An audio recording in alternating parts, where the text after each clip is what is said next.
안녕하세요. 기린만의 시드머니 진행의 기린만입니다. 한때 투기 광풍의 중심에 섰던 비트코인이 세계 최대 금융시장인 미국에서 공식 투자 자산으로 인정받아 제도권에 진입했습니다.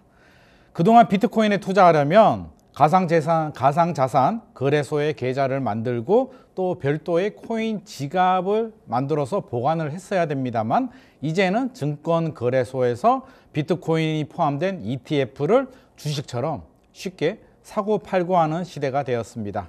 자, 오늘 시드머니에서는요, 최근 비트코인의 흐름과 함께 암호화폐 투자 전망에 대한 전반적으로 알아보는 시간을 가져보도록 하겠습니다. 오늘 스튜디오에 빈크립토 김외현 한국 일본 리드와 박상정 앵커님 함께 했습니다. 안녕하세요. 안녕하세요. 반갑습니다. 오늘 개인적으로 제가 가장 설레이고요, 가장 기대가 되는 시간입니다. 사실은 제가 요즘 부동산 잘 모르는 사람들을 불인이라고 하잖아요. 주식은 주린이. 그렇죠. 저는 코린입니다. 코인에 대해서 사실은 하나도 모릅니다. 개념을 잡기도 좀 어렵더라고요. 그래서 오늘 리드님 나오신다는 얘기를 듣고, 저 개인적으로 궁금한 것도 좀 많이 물어봐야 되겠다. 나도 이제 코인으로 돈 좀 벌고 싶다라는 저도요. 생각을 저도요. 생각을 좀 하고 있는데요. 일단 처음 시작하기에 앞서서 저 개인적으로는 일단 코인이 굉장히 큰 관심사인데 투자 트렌드로 이제 자리를 잡은 것 같습니다. 몇 년 전만 하더라도 그게 뭐지? 무시하는 경향? 그런 거 하면 안 돼라고 얘기를 했는데, 이제 주식이나 부동산을 하는 제 주변에서도 코인은 우리가 알아가야 되지 않을까라는 이야기들이 이제 본격적으로 나오고 있습니다. 본격적으로 이제 자리를 잡은 코인 투자인데, 쉽게 개념부터 좀 잡고 들어가야 될 것 같습니다. 코인, 암호화폐라고 하는데 이게 도대체 무엇이고 이게 어떻게 해서 생겨났는지 이 배경, 가장 기초부터 좀 시작을 하도록 하죠. 네, 코인이라고 하면은 이제 네네. 뭐 지금은 많은 분들이 이제 그 코인 시장에서 투자도 하시고 그렇기 때문에 다양한 이름들을 알고 계실 겁니다. 하지만 그 중에서도 이제 가장 대표적이고 또 가장 최초의 코인이었던 비트코인 얘기로 시작을 해야 될 것 같아요. 사실 따지고 보면은 이 비트코인이 탄생한 거는 부동산 때문이었습니다. 진짜요? 저는 왜 몰랐을까요? 갑자기 친근감이 느껴지시죠? 억울합니다. 어떻게든 소장님하고 제가 좀 엮어보려고. 네네네.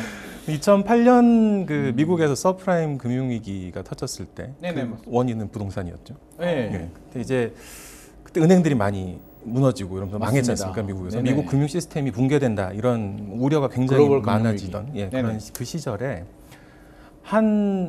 지금도 누군지 알 수 없는 사람인지 집단인지 그냥 이름만 남겨놓은 사토시 나카모토라는 존재가 논문을 한 편 썼습니다. 논문을요? 네.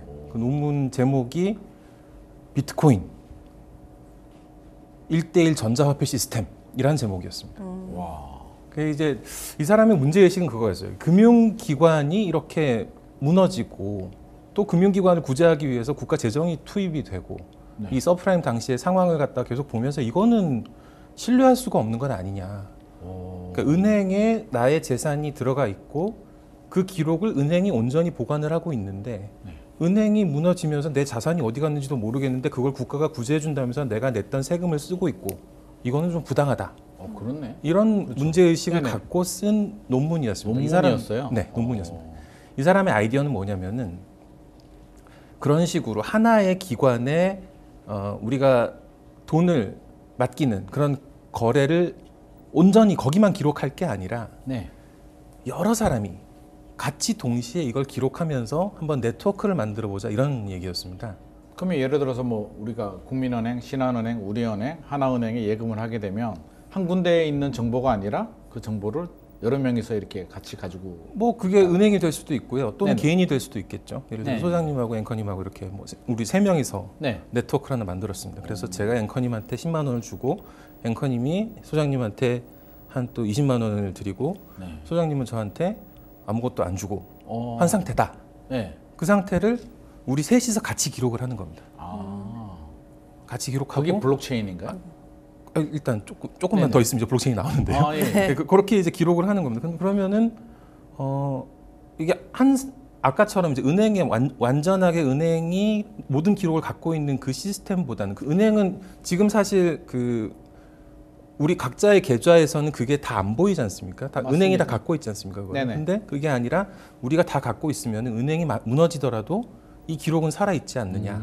누구 한 명이 빠지더라도 내가 돈을 좀 더 많이 받고 싶어가지고 고치더라도 네네. 이거는 다 다른 사람들이 있기 때문에 기록이 안전해지지 않느냐 이런 문제의식입니다. 네네. 지금 3명이니까 이게 별로 이렇게 효과가 없어 보이는데 예를 들어서 한 10명이 네. 동시에 이걸 기록하고 있다고 생각하시면은 이게 얘기가 되죠. 똑같은 정보를 똑같은 정보를 가지고 계속 있다. 기록을 하고 그러면 있는 두세 명이 정보를 잃어버려도 문제가 없는 문제가 거예요? 없고 아. 그다음에 이제 계속 안전하게 보관이 되는 거고. 네네. 근데 이제 그거를 기술적으로 예. 동시에 한 10명이 이렇게 네트워크를 갖고 있으면은 동시에 기술적으로 이게 기록이 되는 시스템을 만드는 겁니다. 따다다다다다다 하면서. 기술적으로. 네. 네네. 그건 이제 뭐 좀 추가적인 설명이 필요하겠습니다만 생략을 하고요. 네네. 그 네트워크가 커지면 커질수록 더 좋아지겠죠. 그렇죠. 그러면은 이 기록이 그렇게 하면 이제 이 네트워크가 탄탄해지고 좀 더 이제 믿을 수 있는 그런 금융 시스템을 만들 수 있지 않겠느냐 하는 아이디어에서 쓴 논문이었습니다. 예. 그럼 이게 왜 블록체인이 되느냐? 그 기록들을 한번 이렇게 묶습니다, 전부 다. 한 10분 동안 발생한 기록들을 다 적어놔요. 그래서 네네. 이제 이걸 갖다 묶어서 따로 보관을 하고 또 10분 동안 발생한 기록을 묶어서 보관하고 묶음을 블록이라고 하고 아, 묶음을 묶음이 블록. 계속 연쇄적으로 생기니까 체인이 되는 겁니다. 아. 그래서 블록체인이라고 합니다. 아, 그런 의미군요. 네. 블록체인. 블록체인은 그런 의미고요. 그럼 이제 도대체 코인 언제 나오냐? 그렇죠. 라고 물어보실 그러니까 텐데. 이제 묶긴 묶었습니다. 묶었습니다. 정보를. 근데 이제 네트워크잖아요. 이게 지금 네네. 이제 기술적으로 이걸 가능하게 만들었습니다. 네네. 이제 뭐 기술적으로 동시에 이렇게 기록이 되도록 만들었는데 간단히 얘기해서 이게 만약에 컴퓨터라고 치자고요. 그러면은 컴퓨터가 이걸 기록할 수 있게 계속 누군가는 전력도 공급해야 되고 연산력이라고 하는데 이걸 계속 시스템이 돌아가도록 하는 그 파워를 또 제공을 해야 되지 않습니까? 그렇죠. 그거를 제일 많이 제공한 사람한테 우리가 요 네트워크에서 쓸 수 있는 코인을 하나 주자. 아. 처음에는 그렇게 시작이 요 되는 네트워크에서 아까 10명이었는데 아직 네네. 100명이 안 됐고 10명이 됐습니다. 10명이 내에서 쓸 수 있는 코인을 하나 주자. 아. 그럼 연산력이 누가 제일 많이 제공했는지를 어떻게 따질 거냐? 그렇죠. 그럼 이제 그거는 참 기발한 아이디어인데 아주 어려운 문제를 내서 문제를 내요. 수학 문제 같은 거. 수학 문제 같은 거 어. 어려운 문제를 내서 네. 이걸 푼 사람한테 주자. 왜냐하면은 학교 이걸 선생님인가요? 어떻게 그런 이걸 푼다는 생각을- 거는 제일 많은 이 연산력을 제공했을 거니까 그렇죠. 네트워크에. 예. 그러니까 이 사람한테 주자. 그래서 그래서 코인을 그 사람한테 주는 시스템을 만들었습니다. 그 코인의 이름이 비트코인입니다. 그게 비트코인이에요? 네. 와. 그러면 모든 코인의 근간은 블록체인 기술이 적용이 된다라고 우리가 이해를 하면 되겠네요. 그렇죠. 정말 오늘 많은 도움이 되는 것 같습니다. 그러면 일단 비트코인하고 이제 비트코인이 아닌 알트코인에 대해서 좀 알아봐야 될 것 같은데요. 시장 상황 좀 궁금합니다. 뭐 시세나 거래량 도대체 어느 정도인지를 한번 우리 박상정 앵커님께서 한번 설명을 좀 해주시죠. 저희가 사실 여기에 모여서 비트코인 그리고 가상화폐라는 주제로 이야기를 하게 된 것도 아마 이 1억 원이라는 상징적인 금액 때문일 거예요. 네네. 아마 관심 없으셨던 분들도 근래 기사를 통해서 비트코인이 1억 됐다 뭐 이런 헤드라인을 보면 상당히 또 자극적이기도 하고 네네. 몇 천만 원보다 그 라운드 넘버가 주는 이 심리적인 이 타격감이 상당히 좀 크기 때문에 그런 것으로 보입니다. 그래서 지금 저희 촬영 일자 기준으로 좀 보자면은요. 비트코인 해외에서의 가격, 코인베이스에서의 가격 현재 시간으로 25일자 기준으로 말씀드리면 다시금 7만 달러를 회복을 했습니다. 최근 들어서 원달러 환율이 1,300원 선 위에서 움직임 나타내니까 대체로 7만 달러 선 기준으로 좀 보시면 될 것 같아요. 이 위쪽에서 조금 더 오르면 우리 돈으로 한 1억 정도 되는 거거든요. 게다가 이 김치 프리미엄이라고 하는데 국내 거래소에서 조금 더 높게 거래되면은 해외에서 7만 달러 선 기준으로 보시면은 한 1억 넘었구나 이렇게 감을 좀 잡으시면 될 것 같습니다. 있습니다. 그래서 간밤에도 이 전일 대비 24시간 거래되는 것도 사실은 이 가상화폐 시장의 특징이잖아요. 그래서 24시간 전보다 한 8% 정도 급등을 했고 그 이전에 1억 원을 넘어서면서 그러니까 이 달러로 7만 달러 넘어서면서 그 이후에는 약간의 좀 부침 과정을 겪고 있는 게 사실은 현재까지 움직임입니다. 그런데 간밤에는 이렇게 또 큰 폭으로 오름세를 나타내게 됐고요. 그렇다면은 최근 들어서 얼마나 올랐냐? 올해 들어서 비트코인이 65% 정도 올랐다고 합니다. 올해 들어서? 네, 올해 들어서만. 지금 올해 1분기 말이잖아요. 지금 3월 말쯤이니까. 이제 3달 지났죠. 네. 그러니까요. 그래서 이렇게 오름세를 나타냈고 1년간 기준으로 봤을 때는 250% 정도 상승한 결과다. 이렇게 볼 수가 있겠습니다. 그리고 간밤 기준으로 봤을 때는 비트코인 오르니까 이더리움도 한 8% 정도, 솔라나도 12% 정도 오름세를 보여주면서 또 짧게는 또 급등하는 모습을 보여주고 있는데요. 게다가 비트코인이 이렇게 가격 움직임을 나타내는데 또 하나 주목할 점이 있는 게 최고가 경신 기간이 단축되고 있대요. 그래서 지난 2월 28일에 최고가 경신한 이후에 한 일주일 정도 지나서 6일에 3월 6일에 또 신고가를 썼고요. 그리고 또 5일 만인 3월 11일에 신고가를 쓰고 계속해서 이렇게 신고가를 쓰면서 우리 돈으로 1억 원 근처에서 움직임을 나타내고 있습니다. 그리고 알트코인 궁금하다 이야기를 해주셨는데 알트코인은 조금 이렇게 주식시장에서도 커플링이라고 하잖아요. 완전히 동조화되지가 않더라고요. 그래서 그럴 때도 있고 아닐 때도 있고 워낙에 개별적인 이런 재료의 영향을 좀 많이 받는데 근래 들어서 수요가 폭증한 솔라나나 아니면은 이 총선 테마코인이라는 것도 있다 그러더라고요. 그래서 크라토스 뭐 이런 재료가 있으면은 급증을 하면서 변동성을 나타내기도 하는데 여러분들 다들 아시는 것처럼 급등을 하더라도 또 급락을 하기도 하고 해서 상당히 좀 큰 폭으로 움직이고 최근 들어서 거래량이 동반되는 그런 주목받는 코인으로 알트코인에서는 이 정도를 좀 많이 보는 것으로 알려져 있습니다.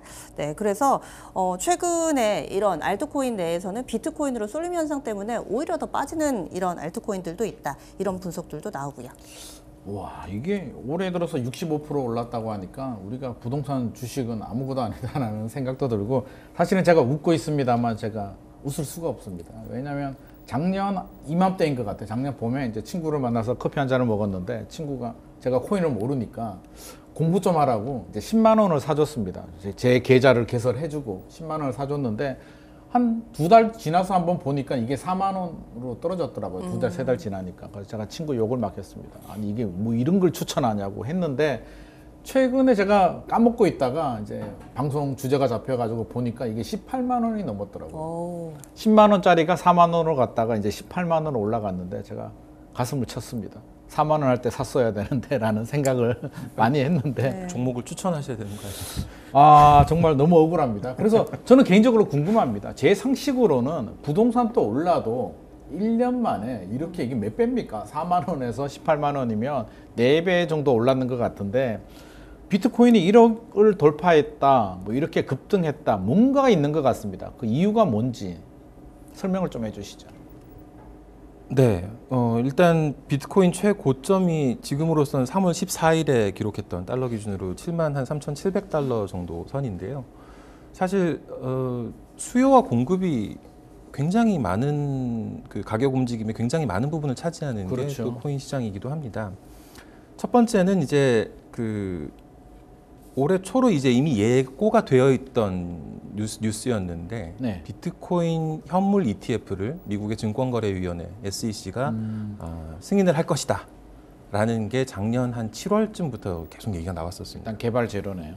그렇죠. 그래서 재료가 있는 상태였는데 뭐 안 할 수도 있다는 얘기가 잘 안 나올 정도로 거의 뭐 이제 되긴 되는데 이제 거의 끝까지 미루는 거고 미룰 수 있는 데까지 다 미뤘던 게 1월 10일이었거든요. 그때 결국 승인이 발표가 났습니다. 그러니까 예고됐던 이런 문제가 있었고, 그럼 ETF가 승인이 되고 통과가 되면은 뭐가 좋아지느냐? 기관 투자가 늘어날 수 있죠. 아무래도 기관들이 그 코인 투자를 하려면 사실 코인을 사야 되는데, 그렇죠. ETF가 되면은 코인을 직접 안 사더라도 그냥 투자를 할 수 있지 않습니까? 네네. 그렇기 때문에 이제 수요가 늘어날 것이다 이런 전망들이 있었습니다. 그러면 이제 수급 차원에서 어떤 호재라고 볼 수 있었을 거고요. 비트코인의 특징 중에 하나가 반감기라는 게 있습니다. 반감기요? 네, 이게 이제 아까 이제 채굴을 한다고 말씀드렸지 않습니까? 네. 코인을 가장 많은 연산력을 제공하는 사람한테 코인 하나씩 코인을 주는 거죠. 이제 하나를 주는 게 아니라 지금 몇 개를 주는데 원래는. 아, 네. 예. 원래 근데 이제 비트코인은 아까 말씀드린 대로 중앙화된 어떤 금융기관들이 잘못된 행위로 잘못된 경영으로 금융 시스템을 붕괴시켰을 때 국가가 나서서 돈을 찍어서 이걸 구제해 주는 데 대해서 반대하면서 태어난 거지 않습니까? 네네. 인플레이션에 대해서 굉장히 반감을 갖고 있습니다. 아, 그 통화를 이렇게 무작정 공급하는 거에 대해서 반감이 있기 때문에 전체 통화량을 제한을 시켜놨어요. 아, 비트코- 요거까지만 주겠다. 네, 비트코인은 몇 개까지만 나온다. 네. 근데 그 공급을 일정하게 지금 이제 가장 많은 연산력을 제공하는 사람한테 줄 건데 이게 한 요만큼 나왔을 때는 그 공급량을 반으로 줄이겠다. 줄인다. 네. 그러니까 이제 원래는 10개 주던 걸 5개만 주겠다. 5개를 준다. 그다음에 뭐 5개 주다가 2.5개만 준다. 2.5개 주다가 1.125개만 준다. 이런 나중에는 식으로. 안 주겠네요. 나중에 이제 없어진다니까요. 공급이 끝나면은 이제 없는 거죠. 안 주면 열심히 채굴 안 할, 채굴을 할 수가 없죠. 하지 말라는 건가요? 끝나는 거죠. 채굴은. 그럼 희소 가치가 있으니까 한정된 자원 내에서 거래가 되면 가치는 더 올라갈 수도 그렇습니다. 있겠다. 그리고 생각이 드네. 요 반으로 줄어드는 시기가 네. 대략 한 4년에 한 번씩이었거든요. 4년에 한 네. 번. 이게 지금 예고가 된 시점이 4월입니다. 4월요? 네. 4월 지나면 더 줄어드나요? 네. 이게 줄어들게 돼 있기 때문에 수요와 공급 면에서 또 공급이 줄어드니까 공급이 줄어들기 때문에 가치가 올라갈 거다 하는 호재가 예고가 돼 있었던 거죠. 왠지 마음이 좀 초조합니다. 줄어든다니까 이게. 네. 그러니까 사실 대형 호재 두 가지가 이렇게 예고가 돼 있는 상태에서 작년에 비트코인 시장을 보던 사람들은 오르지 않겠냐 하는 생각들을 많이 했던 것도 사실입니다. 근데 이제 그 예상했던 걸 넘어서 좀 이렇게 많이 오르는 많이 속도를 올랐다. 내고 있는 것도 사실이기도 하고요. 우리 네. 그리고 또 이제 마지막으로 미국에서 금리가 결국은 인하되지 않겠냐 하는 기대 때문에 이제 코인 시장으로 자금이 몰린 것도 있다는 해석도 있었는데 요즘은 또 이게 이 해석이 별로 힘을 못 받는 것 같아요. 이제 뭐 금리 인하는 없을 수도 있다는 얘기도 요즘 나오잖아요. 아, 금리 인하가 없다고요? 뭐 아무튼 그거는 이제 뭐 좋은 소식은 아니지만 어쨌든 그것 때문에 이 코인 가격 상승이 힘을 받았다 이런 해석은 있었습니다. 일단 저도 이제 부동산을 하고 있고 이제 주식도 방송을 하고 전문가신데 제가 이거 경험을 해보면 항상 기대감이 선반영이 되고 또 굉장히 많이 오버슈팅이 되고 나면 반드시 이게 조정기가 부동산 같은 경우도 이제 조정기를 지나게 되는데 비트코인도 단기간에 이렇게 올랐으면 좀 쉬어가야 될 때가 필요하지 않나는 잘 모르는 저도 이제 상식적으로 또 쉬어가야 하는 타이밍이 좀 필요할 것 같다라는 생각도 드는데요. 앞서서 이제 박상정 앵커님께서 살짝 말씀해 주셨는데 이게 김치 프리미엄이 있다. 왜 우리나라만 비트코인이 좀 더 높게? 미국이 7만 달러인데 우리는 더 높게 거래가 된다고 하는데 사실 이게 좋은 게 아니잖아요. 근데 왜 우리나라만 김치 프리미엄이 적용이 되고 이런 페널티라면 저는 페널티라는 생각이 드는데 왜 이런 현상이 발생하나요? 대한민국이 이렇게 세계 경제에서 이렇게 중요한 나라인가요? 예, 그렇습니다. 진짜요? 비트코인의 김치 프리미엄을 좀 더 이제 명확하게 설명을 드리자면은 아까 말씀드린 대로 최고점이 3월 14일에 73,700달러 정도였는데요. 네. 3월 14일에 매매 기준율 기준으로 달러 환율이 1,321원이었어요. 네. 곱하면 9,740만 원이 됩니다. 네. 1억 원이 안 돼요. 안 되네. 근데 우리는 모두 지금 1억 원 돌파했다고 생각하지 않습니까? 그렇죠. 우리는 이런 돌파했습니다. 그래서 이제 당시 국내 거래소 가격을 찾아보면 한 1억 500만 원 정도로 더 높네요. 거래가 됐었습니다. 네. 실제로 한 7.8% 정도 국내 가격에 프리미엄이 껴 있었던 게 사실입니다. 이 김치 프리미엄이라는 게 실시간으로 거의 확인을 하실 수가 있어요. 인터넷에서 김치 프리미엄 찾아보시면은 그 김치 프리미엄만 이렇게 전달해주는 사이트도 있을 정도로 이게 굉장히 보편적인 개념이 됐는데요. 원인을 따지자면은 첫 번째는 국내 수요가 많다는 겁니다. 비트코인. 수요가 네. 국내 투자자가 많아요. 외국보다 네. 어떤 정도냐면 국내 가장 큰 암호화폐 거래소, 코인 거래소가 업비트인데요. 업비트가 가장 크다고요? 한국에서는 그렇습니다. 아, 거래량 기준으로. 한국에서는 그렇죠. 네, 한국에서는 네네. 가장 큰데 네. 거래량 기준으로 봤을 때 전 세계 거래소들을 이렇게 순위를 매겨보면 업비트가 높을 때는 2위까지 올라가요. 2위까지요? 지금 한 4위 정도 되던데 근데 1위가 바이낸스라는 세계 네네네. 최대 거래소고 네네. 바이낸스는 사실 전 세계 사람들이 국적과 무관하게 막 쓰거든요. 또 업비트는 한국 사람만 쓸 수 있습니다. 그런데도 2위라는 얘기는 그런데도 2위라는 거는 투자자가 엄청 많다는 거죠. 한국 투자자들이 굉장히 많다. 그렇죠. 우리 주식시장을 보면 사실 대한민국의 주식시장이 미국이나 선진국에 비하면 굉장히 좀 미비한 수준인데 코인만큼은 우리나라가 미국 다음 힘을 가진 이게 좋은 건지는 모르겠습니다. 그러니까요. 그래서 아무튼 이 한국인만 거래가 가능한 거래소들이 이렇게 상위권을 기록할 정도로 우리나라에서는 수요가 많다고 볼 수 있는 상황입니다. 그런데 공급은 그렇지가 않아요. 예를 들어서 채굴 같은 경우에 한국의 채굴 산업은 비트코인 채굴 산업은 굉장히 미미합니다. 왜냐하면 전기요금이 비싸서 그렇습니다. 그럼 한국이 전기요금이 저렴하니까 더 열심히 하는 게 있을까요? 한국이 전기요금이 비싸기 때문에 채굴을 안 하는 거죠. 비싸기 때문에. 네. 왜냐하면은 뭐 이 채굴은 아까 이제 뭐 단순하게 그냥 이제 많은 연산력을 제공하는 걸로 제가 설명을 드렸었는데 그게 점점 이제 산업이 어떻게 발전을 했냐면은 이 채굴만 전담하는 CPU가 만들어질 정도로 그래픽 카드 예전에 이제 그래픽 카드로 어떻게 뭐 전용을 하고 했었는데 그것도 아니고 이제는 그 채굴만 전용으로 하는 기계가 만들어질 정도가 된 지가 벌써 한 몇 년이 지났습니다. 근데 그 기계들은 전력을 엄청나게 소모하거든요. 그래서 예전에는 중국의 그 사천 지방의 수력 발전 엄청 하는 곳에서 채굴을 많이 했었는데 네네. 지금은 미국 텍사스가 가장 인기가 있고요. 미국이요? 그러니까 좀 이제 전력 공급이 원활한 지역들을 찾아가는 거죠.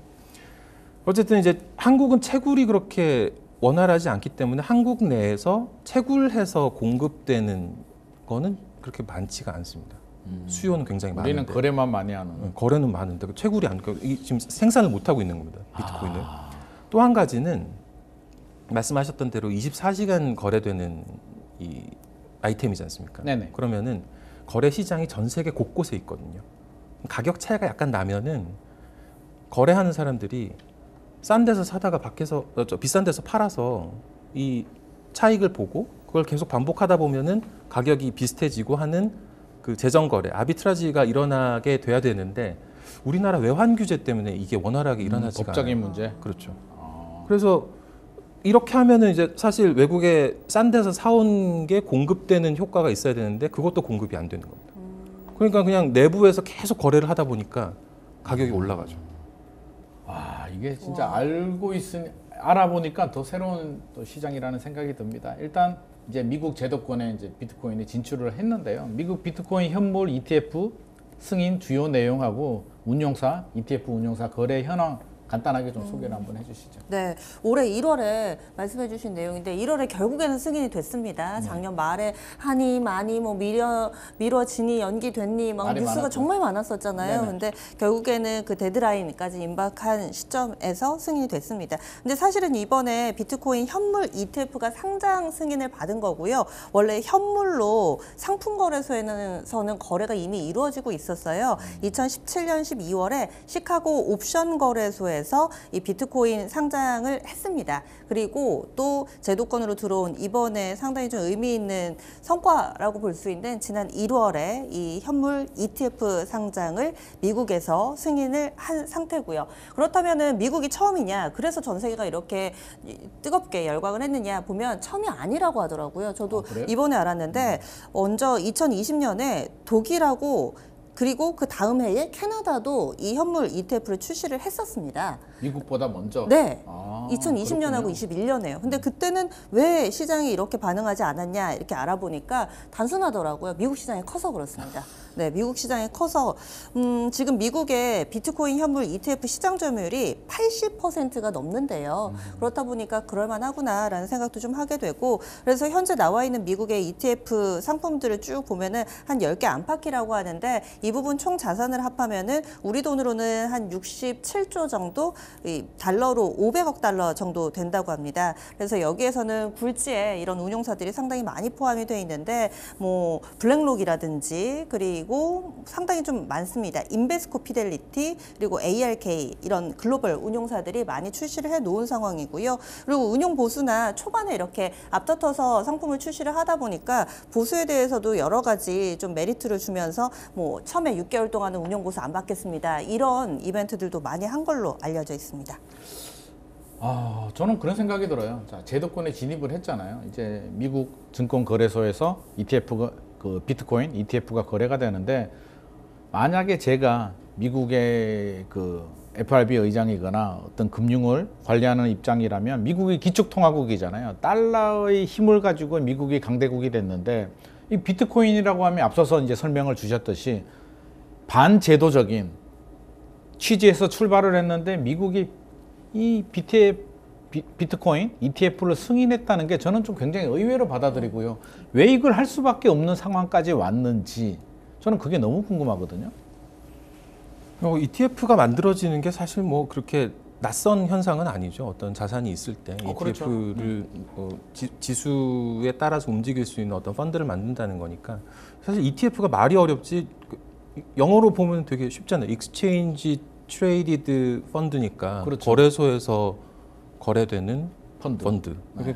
뭐 말은 사실 쉬운데 말은 쉽기 때문에 물론 이제 지금 소장님 말씀하신 대로 그 미국에서 달러를 너무너무 사랑하고 너무너무 소중하게 생각한 나머지 중요하죠. 비트코인은 안 돼, 좀 그렇다라고 생각하는 사람이 없는 게 아닙니다. 대표적인 인물이 트럼프 대통령이죠. 그래요? 트럼프 대통령이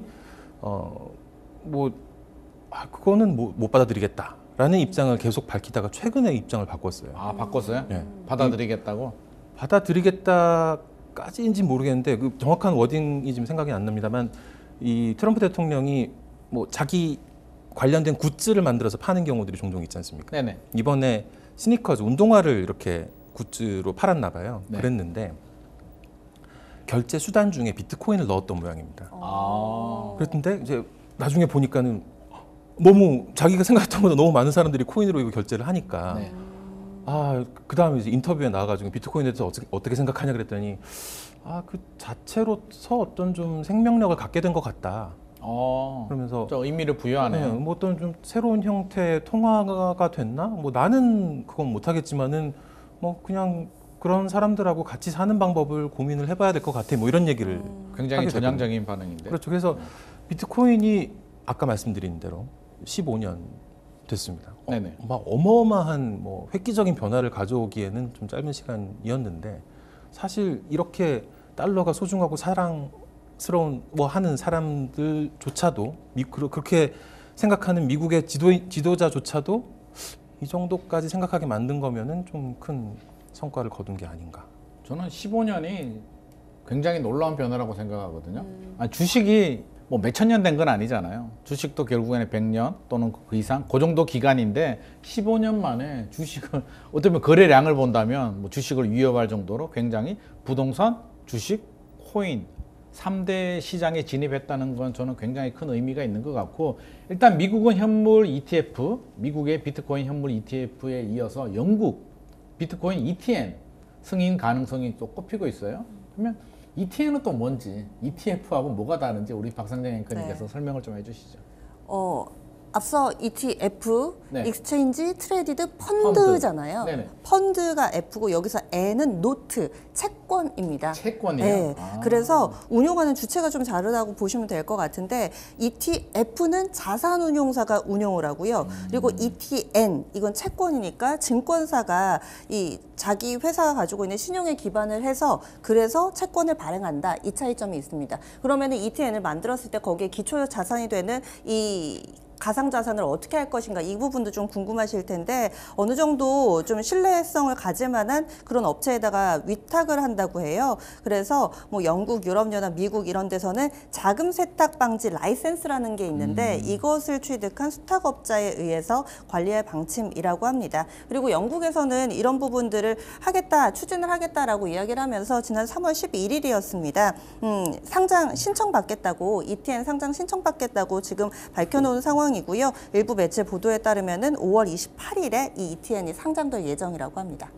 일단 뭐 금융의 강국, 금융시장을 보면 일단 미국이 넘버원이고요. 사실 영국도 굉장히 큰 금융의 선진국에 해당이 되는데 영국 비트코인 ETN 승인이 또 코인 시장에 뭐 미국만큼은 아니겠지만 또 어떤 영향을 한번 줄 것 같고요. 또 제가 개인적으로 제일 궁금한 거, 그러니까 대한민국, 우리나라에는 미국처럼 ETF 언제 도입이 될 건지가 두 가지가 좀 궁금합니다.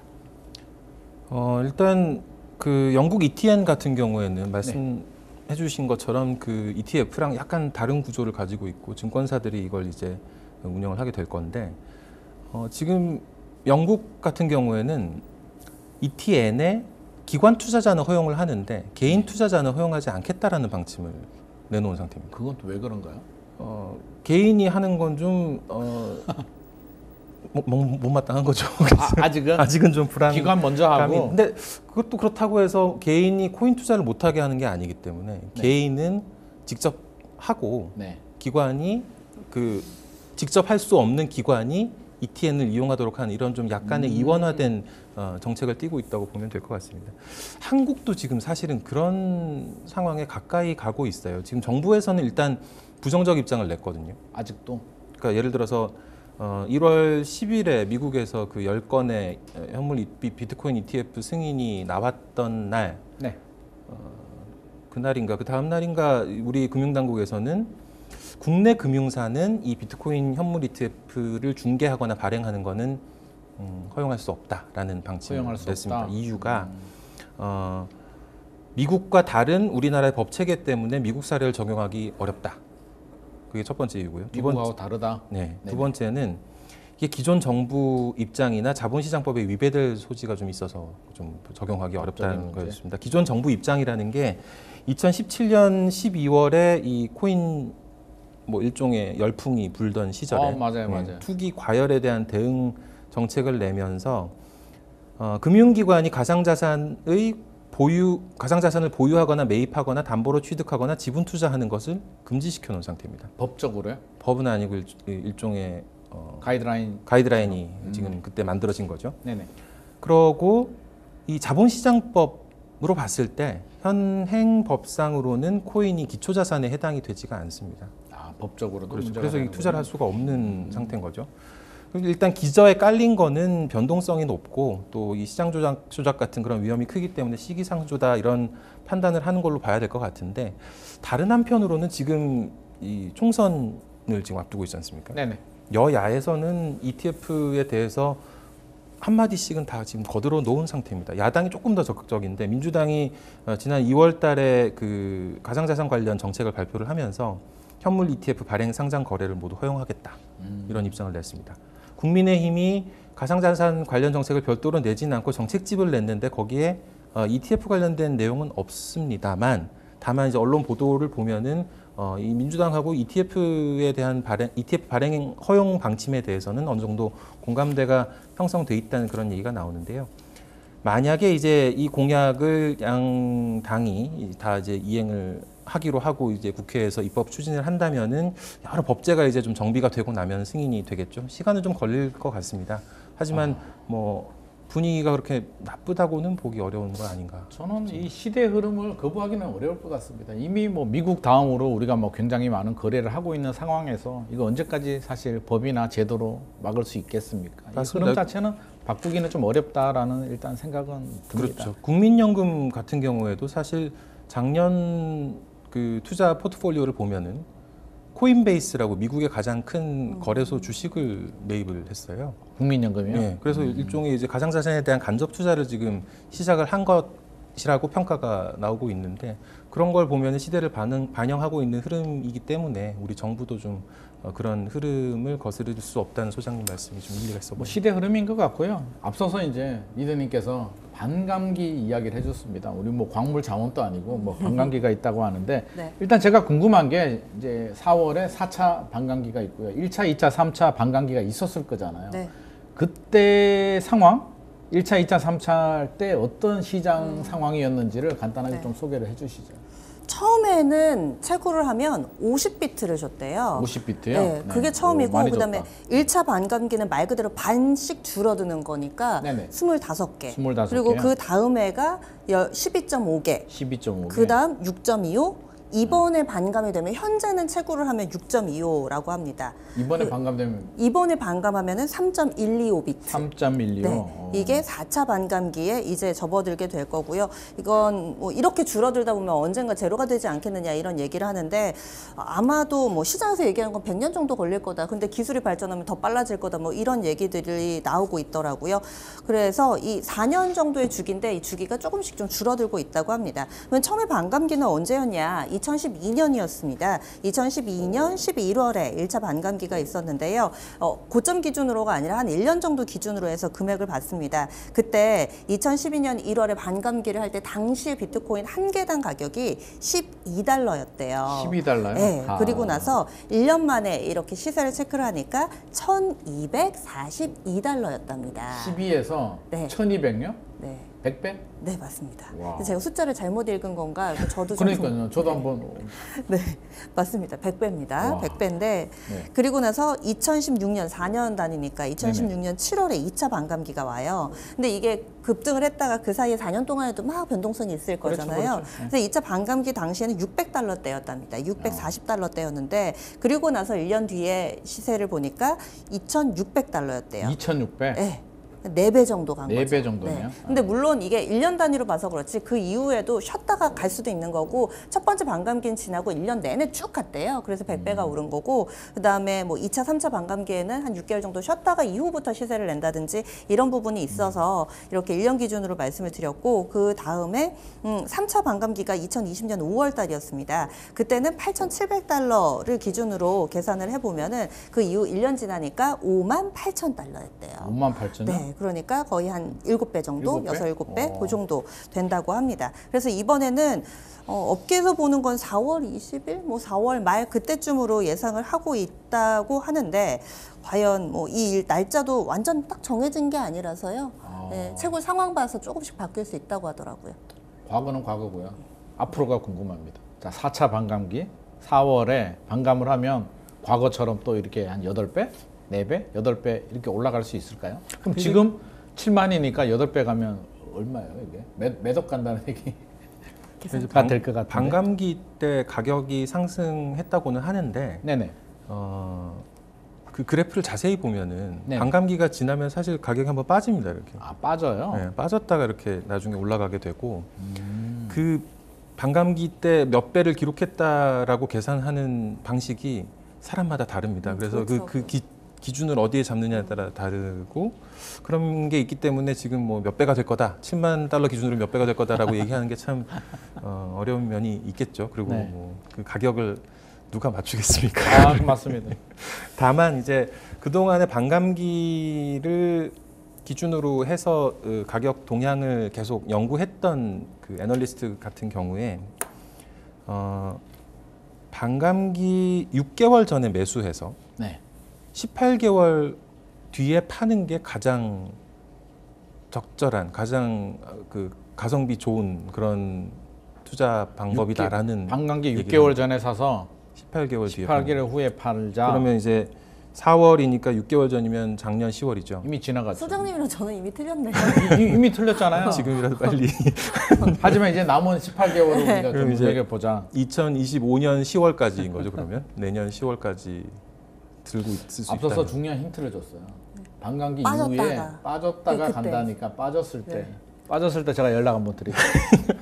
그리고 또 한 가지는 이번 반감기 같은 경우에는 이 ETF 승인 때문에 참 많은 게 달라졌습니다. 이 수요가 계속 들어오고 있기 때문에 네.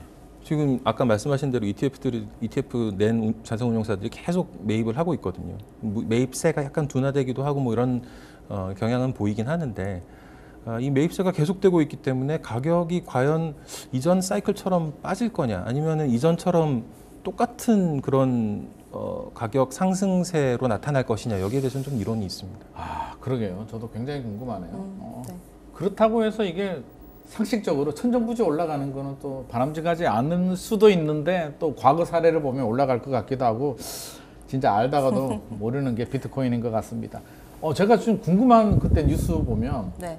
사실 저는 아직도 좀 개념이 안 잡히는데 미국은 달러, 우리는 원화, 각국의 화폐가 있는데 자국의 화폐를 비트코인으로 하는 나라도 있대요. 그 무슨 대통령이 있다라고 네. 하는데 그런 해외 비트코인이 해외 시장에 활용된 사례 한번 소개해 주시면 재밌을 것 같아요.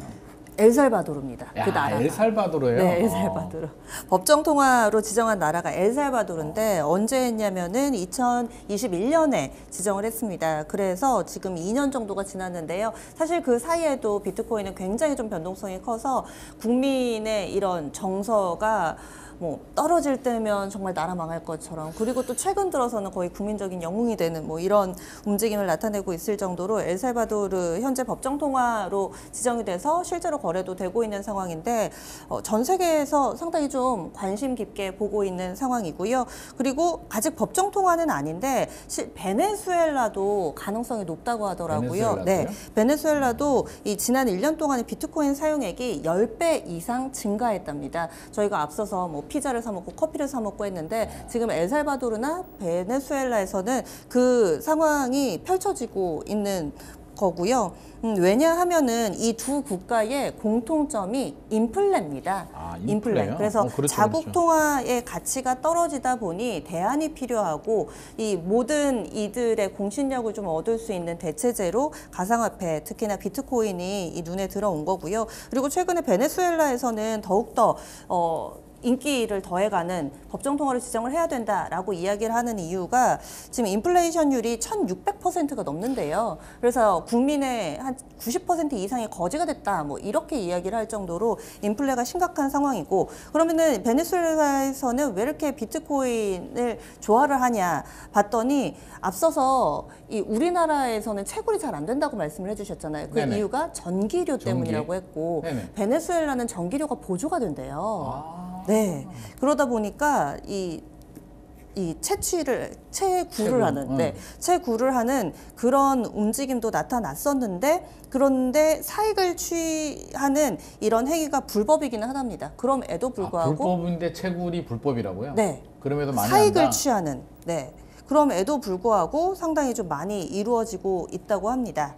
네. 그리고 또 지금 엘살바도르에서 법정 통화로 지정을 할 때 그때 컨설팅을 한 사람이 샘슨 모우라는 분이 계시대요. 그래서 그 밖에 다른 국가도 법정 통화로 변화하는 데 있어서 여러 가지 컨설팅을 좀 하고 있는데, 그가 한 매체 인터뷰를 한 게 재미난 게 있어서 하나 가져와 봤습니다. 다음번에 이 비트코인을 법정 통화로 하는 국가는 어디가 될까? 이렇게 해서 어디가 될까요? 어디가 될까? 대한민국은 아니겠죠? 네, 세 군데를 이야기를 했다고 합니다. 파나마하고 파나마, 인도네시아하고 그리고 아르헨티나래요. 아르헨티나. 그래서 왜 그런가 봤더니 파나마는 중앙은행이 없답니다. 네. 중앙은행이 아니, 없어서 어떻게 그럴 수가 있어요? 그렇대요. 그래서 지금은 어떻게 거래를 하는지 모르겠지만 파나마는 중앙은행이 없어가지고 비트코인이 법정 통화가 될 수도 있다. 그리고 인도네시아하고 아르헨티나는 동일한 이런 이유 때문인데요. 정치적 이유요. 정치하고 인플레. 정치적 이유. 그래서 지금 현재 대통령으로 당선이 되거나 혹은 현재 선거에 나오게 될 주요 인물들이 이 비트코인에 상당히 좀 우호적인 스탠스를 취하고 있는 국가이기 때문에 법정 통화로의 가능성이 열려 있다라는 인터뷰도 봤습니다. 일단 내용을 보면 뭐 중앙 정부가 좀 미약하거나 인플레이션, 뭐 경제 구조가 좀 근간이 약한 국가들 입장에서는 비트코인이 또 주요 화폐가 될 수도 있을 것 같은데, 그렇지 않은 나라들 입장에서 본다면 사실 비트코인이라는 게 변동폭도 너무 크고, 사실 화폐라는 게 이렇게 변동폭이 크면 안 되는 거잖아요, 중앙화폐가. 그래서 제 관점에서도 이게 그런 나라들은 가능하겠지만 뭐 대한민국이라든지 미국이라든지 EU, 유럽이라든지 이런 안정적인 금융 시스템을 가진 국가에서는 쉽지 않을 것 같기도 한데, 이런 사례들이 더 늘어나고 문제는 없을까요? 말씀하신 대로 우리는 그냥 은행 쓰는데 사실 뭐 큰 문제가 없지 않습니까? 그렇죠. 뭐 은행이 망할 거라고 잘 생각도 안 하고 그렇죠. 아까 이제 처음에 사토시 나카모토의 고민도 사실 이해가 잘 안 되는 부분도 좀 있고 그런 게 사실이죠. 하지만 아까 지금 말씀하신 베네수엘라나 엘살바도르 같은 데는 통화가 막 2중, 3중으로 환율이 달러를 쓰면 되지 않냐라고 하는데 달러도 막 2중, 3중 환율 구조로 돼 있고 이런 식이에요. 그러면은 참 어떻게 사나 싶을 정도로. 그런데 이제 거기에서 비트코인을 실제로 막 주고받고 하는 건 아닌 것 같아요. 다만 이제 비트코인을 이렇게 갖고서 여기에 맞춰서 이렇게 통화를 갖다가 쓰는. 아니 근데 우리가 시장 같은 데 가면 카드가 안 되는 데는 네. 현금을 내야 되는데 비트코인은 현금이 아니잖아요. 네. 그러면 베네수엘라나 이런 나라에서 어떻게 거래를? 그러니까 지금 드리고 싶었던 부분이 그런 건데요. 이 부분인데요. 그 사토시 나카모토의 논문에도 나오는 대목입니다. 그러니까 우리는 지금 이걸 이제 인식을 못 하는데 전 세계적으로 금융 소외층이라는 분류가 있는데요. 언뱅크드 아니면 언더뱅크드라고 영어로는 쓰는데 은행 계좌가 없는 사람을 말합니다. 한 14억 명 정도가 된다고 생각해요. 14억 명 정도 되는 이 인구한테는 금융 서비스가 주어지지가 않겠죠. 그렇죠. 돈을 보관하기도 힘들 거고, 네네. 돈을 어떻게 보내는 것도 힘들 거고, 지불하는 것 지금 말씀하신 대로 그렇죠. 지불하는 것도 굉장히 힘들 거고, 이런 사람들한테는 이 기술이 굉장히 도움이 될 거라는 이야기를 합니다. 블록체인 기술이? 블록체인 기술이죠. 비트코인도 도움이 될 수 있겠죠. 그렇죠. 그러니까 그 송금에 특화해서 만든 블록체인과 코인도 있어요. 네. 리플도 뭐 그 중에 하나일 텐데 그렇다 보니까는 예를 들어서 그 필리핀의 이주 노동자 같은 경우에 전 세계 곳곳에 퍼져 있는데 보통 이 사람들은 그 나라에서 일해서 자국으로 본국으로 돈을 송금을 하게 됩니다. 가족한테. 네. 근데 문제는 필리핀의 은행이 뭐 잘 돼 있는 곳도 있지만은 시골 들어가고 하면은 잘 안 돼 있는 곳도 많고 하지만 사람들이 핸드폰은 갖고 있고 이런 상황이란 말이죠. 그러면은 예를 들어서 한국이면 한국에서 일해서 번 원화를 리플을 사서 리플을 필리핀의 가족으로 보내고 가족의 손에 들어갈 때는 리플이 페소화로 바뀌어서 가족의 핸드폰에 들어가도록 하는 그런 서비스를 블록체인을 이용해서 만들 수 있겠죠. 그러니까 그런 식으로 보면은 사실 뭐 비트코인이 꼭 아니더라도 이 블록체인 기술이 인류에게 큰 도움이 줄 수 있는 구석은 많아 보입니다. 더욱이 이 금융 이외에도 우리가 뭐 얼마 안 됐지만은 코로나 백신 때 그 백신 패스가 블록체인 기술을 썼다고 해서 화제가 된 적도 있었고요. 그리고 물류나 아니면 원산지 이력 표시 같은 경우에 위조가 되지 않고 계속 이력을 추적할 수 있다는 이점 때문에 블록체인을 쓰는 경우도 많기 때문에 이 블록체인 기술의 어떤 장점이 발견되고 연구되고 계속 성장하는 게 이렇게 화제가 될 때마다 비트코인 가격이 또 오릅니다. 일종의 그러니까 비트코인이 블록체인 기술을 상징하는 그런 자산이 돼 있는 네네. 그런 면도 있어서 이제 문제랄까요? 아무튼 이게 참 현상이 복잡다단합니다. 비트코인을 둘러싸고 벌어지는 일들이. 일단 뭐 말씀하신 것처럼 네. 긍정적인 요인은 분명히 있는데 또 뉴스 같은 거 보면 사실 저도 좀 걱정되는 부분이 뭐 루나테라, 뭐 FTX 뭐 이런 사기라고 해야 될지 아무튼 뭐 이게 금융 사고들이 터집니다. 그런 거 볼 때마다 야 저게 화폐가 돼서 하면 어떻게 되지? 굉장히 좀 걱정스러운 마음이 있는데 일단 주요 이런 금융 사고들 한번 정리를 한번 해주시면 좋을 것 같아요. 2009년에 탄생했다고 이야기해 주셨잖아요. 네네. 2009년부터 사실 이슈는 있었습니다. 2009년부터요? 그때 실크로드라는 비트코인 사이트가 있었대요. 그런데 여기에서 돈 세탁이라든지 확실히 좀 아무래도 법정 통화가 아니다 보니까 이렇게 암흑 세계에서 먼저 통용되기 시작했습니다. 그래서 그때 실크로드라는 이 사이트를 폐쇄한 바가 있고요. 그리고 2013년에 마운틴 콕스라는 거래소가 폐쇄가 됐어요. 저는 태어나서 이 비트코인이라는 것을 보기 시작하고 시세를 봤던 게 그때 2011년 때쯤이었던 걸로 기억을 합니다. 일찍 그때 보셨네요. 왜냐면 그런 데도 저는 없어요. 예, 왜냐면은 그때 우리 주식 시장에 영향을 미쳤거든요. 그때 비트코인 그렇군요. 테마주가 있었습니다. 벌써 2011년 때쯤으로 기억을 하고 뭐 최근에 팔라듐이면 팔라듐, 리튬이면 리튬 이게 그때마다 시장에서 보는 이런 상품이라고 해야 될까요? 그런 걸 제가 즐겨찾기를 해놨었는데 그게 마운틴 콕스였어요. 그래서 매번 그렇군요. 이렇게 시세를 좀 체크를 했는데 어느 날을 들어가니까 사이트가 안 되는 거예요. 당시에는 이 마운틴 콕스가 제일 뭐 크다, 유명하다라고 하는, 그래서 공신력이 있는 곳이라고 생각했는데 어느 날 갑자기 없어지더라고요. 그리고 나서 2013년에 폐쇄가 되고 2015년에 오랜만에 이 마운틴 콕스 쪽에 기사가 있었는데, 당시에 마크 카펠레스라는 CEO가 일본에서 체포가 됐답니다. 왜 체포가 됐나 봤더니 이제 체포되기 전에 이 2014년에 비트코인이 없어졌고 해킹 가능성이 크다라고 그가 밝혔습니다. 그리고 나서 마운틴 콕스가 파산 절차를 밟고 사이트가 폐쇄가 됐는데, 이 부분이 명확하게 밝혀지지 않고 그는 도망을 다니다가 일본에서 잡힌 거예요. 그래서 이런 마운틴 콕스 사태도 있었고, 그리고 홍콩에 비트파이넥스라는 거래소가 있는데 네네. 여기에서도 도난 사고가 있었습니다. 12만 비트코인 도난 사고 있어서 그때 이 20%나 가격이 급락하는 일들도 있었고요. 최근으로 조금 더 와보면은 잘 알고 계시는 FTX 붕괴 사건, 그게 2022년에 있었습니다. 굉장히 컸죠. 네, 그때 고객이 100만 명 정도, 그리고 30억 달러의 부채를 낳고 당시 기준으로 세계 3위의 대형 가상자산 거래소였는데, 부실 경영, 뭐 여러 가지 이슈 때문에 파산을 한 걸로 좀 알려지고 있고요. 근데 이거를 제가 방송 출연 때문에 조사를 하니까 FTX가 슬슬 살아날 준비를 하더라고요. 다시요? 네, 피해자들이 분명히 많을 텐데, FTX가 예전에 지금 엔트로픽이라고 AI 엄청난 회사의 지분 7%를 가지고 있대요. 근데 그거를 갖다가 그것 때문에 다시 네, 살아나는 건가요? 팔면은 10억 달러가 되고 기존에 가진 돈 뭐 합하면 뭐 60억 달러 이 정도 된다고 합니다. 그래서 이걸 어떻게 쓰냐, 뭐 이 부분도 또 이슈가 파산. 있더라고요.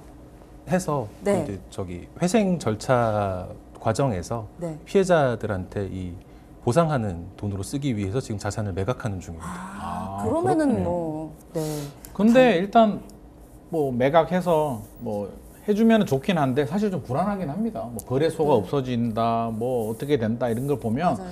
만약에 우리가 투자를 했을 때 그런 문제가 생깁니다. 거래소가 뭐 폐지가 되거나 뭐 어떤 문제가 생겼을 때, 아니면 그 코인 자체에 문제가 생겼을 때 보호해 줄 수 있는 법적인 조치? 우리 은행 같은 경우는 뭐 예금자 보호법에 따라서 5천만 원 뭐 보호가 된다든지 이런 내용들이 있잖아요. 그러면 이런 게 법적인 보호 장치가 있는지, 그리고 우리가 투자할 때 혹시라도 유의사항, 부동산 같은 경우도 본인이 조심하면 또 사기를 예방할 수 있는 여러 부분이 있는데, 코인도 그런 부분이 있는지를 좀 알려주시면 좋을 것 같습니다. 예. 이 일본 거래소들 보면 상장돼 있는 코인 수가 뭐 몇 개 안 되거든요. 근데 우리나라는 막 100단위인데, 우리는 엄청 많아요. 우린 100단위인데 거기는 네네. 한 뭐 20개 좀 넘는 정도, 그 정도일 정도로 이렇게 규제가 강화된 나라도 있었고 했는데, 우리나라는 어찌 보면은 큰 사고는 그렇게 많이 겪지 않고 지금 비트코인과 블록체인의 역사를 살아왔던 것 아닌가 하는 생각이 듭니다. 그렇기 때문에 또 많은 분들이 거래를 하는 거기도 할 테고요. 그러다 보니 이 규제 도입 면에서는 그렇게 빠르진 않았고요. 네. 지금 이제 작년에 국회를 통과한 가상자산 이용자 보호법이 이제 올해 7월부터 시행이 되는데, 여기 보면은 아까 이제 말씀 주셨던 사고 내용들을 떠올리게 하는 대목들이 있습니다. 사업자가 이용자 예치금을 고유 자산하고 분리해서 관리를 해야 된다. 네. 잃어버리더라도 저 고객 돈 잃어버리면 안 된다. 뭐 이런 그렇죠. 것도 있고, 뭐 네. 일정 비율은 외부 인터넷으로 이렇게 분리되어 있는 곳에 따로 보관을 해야 된다. 뭐 이런 것도 있고, 해킹 대비해서 보험이나 공제 가입을 해야 된다, 이런 것도 있는데, 결국 이제 법적인 어떤 보호 장치가 생기기는 합니다만, 네. 여전히 이 시장 자체가 굉장히 뭐랄까요, 이 등락이 굉장히 가파른 위험한 시장이기도 하고, 그래서 뭐 투자자들이 본인이 주의하는 게 정말 어쩔 수 없이 필요할 수밖에 없는 시장인 것 같습니다. 이게 24시간 운영이 되고 있기도 하고, 사이드카나 서킷 브레이커 이런 거 없잖아요. 네네. 그냥 막 올라가고 막 떨어지고 이러잖아요. 지금 아까 지금 저 7만 달러를 회복했다고 말씀하셨지만, 비트코인이 바로 지난주에 6만 1,000달러까지 내려갔었거든요.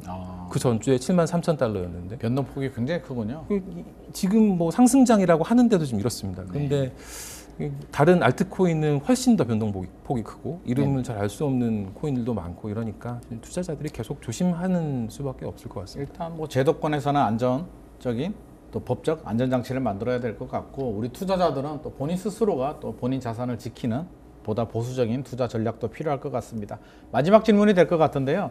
2025년에 이게 될까요? 비트코인이 20만 달러 간다라는 뭐 전망도 나오고 있는데 일단 비트코인 전망하고요. 다 좋습니다. 그러면 알트코인이든 비트코인이든 투자 타이밍 제가 제일 궁금한 게 투자 타이밍 알려주시고 마무리하면 좋을 것 같습니다. 투자 타이밍 저도 참 알고 싶은 건데 그 월가에서도 네네. 이 비트코인 전망을 계속 지금 상향 조정하고 있는 분위기입니다. 상향 조정해요? 스탠다드 차트가 연말 목표를 10만 달러로 보고 있다가 지금 15만 달러로 올렸고요. 번스타인 리서치 회사죠. 여기는 8만 달러로 보고 있었는데 9만 달러로 올리는 그런 움직임도 있었습니다. 반대로 이제 JP 모건 같은 경우에는 아직 과매수 상태다라면서 좀 주의가 필요하다 이런 얘기를 하긴 했는데 어쨌든 2025년 20만 달러라는 숫자도 이걸 뭐 어떻게 예상을 할까 참 잘 모르겠습니다. 저는 이 가격 예측에 대한 이야기를 할 때마다 드리는 말씀이 비트코인을 꼭 자산으로 여기는 것을 숫자로 표현해야 된다면은 미술품으로 한번 생각을 해보면 어떻겠냐. 미술품요? 네, 비트코인을 미술품 보듯이 이거 가지고 뭐 하려고 하지 말고 이걸 뭐 갑자기 막 내다 팔고 뭐 이럴 생각하는 것보다는 이게 사람들이 동의해서 가치가 생기는 거지 않습니까? 이게? 맞습니다. 그 자체에 내러티브가 있고 스토리가 있고 해서 이게 그 가격이 형성되는 거니까 비트코인도 지금 단계에서는 좀 그런 형태의 자산에 가깝다는 생각이 들고요. 그렇기 때문에 매수 타이밍을 미술품 매수 타이밍 언제냐고 뭐 그런 질문 받으시면 뭐라고 답하시겠습니까? 그런 질문 자체가 없죠. 뭐 워낙 사고 싶을 때 사는 게 돈 맞는 있고 거죠. 사고 싶을 때 사는 거죠, 미술품은. 비트코인도 좀 그렇게 접근을 해주시면 어떨까 하는 생각이 들었습니다.